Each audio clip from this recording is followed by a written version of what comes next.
Introduction.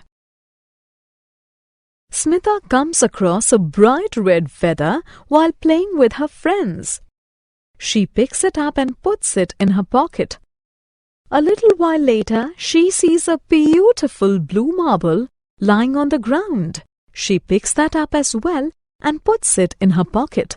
She notices that the marble is heavier than the feather. In this lesson, you will learn about weights. Understanding weight.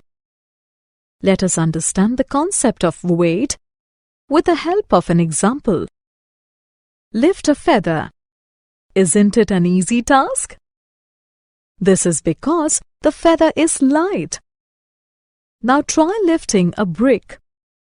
Do you find the task difficult? This is because the brick is heavy. Comparing weights. A heavier object has more weight than a lighter object. Let us understand it with the help of an example. Fill a glass with water. Fill a mug with water. Try to lift both. Which is easier to lift? Quite obviously, the glass filled with water. It is lighter than the mug filled with water. Therefore, we can say that objects that are easy to lift are lighter than objects that are difficult to lift. Comparison using balance. Look at this picture. Where have you seen this object? Yes, in shops. It is called a balance. It is used to measure weights.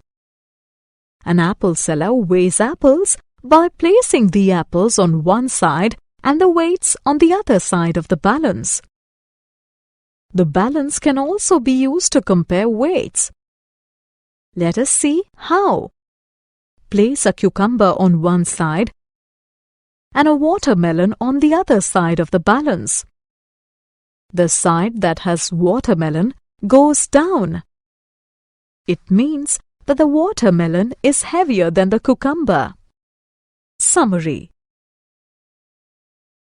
Let us summarize what we have learnt. Some objects are heavy while some others are light. Lighter objects are easier to lift than heavier objects. We can use a balance to compare the weights of two objects.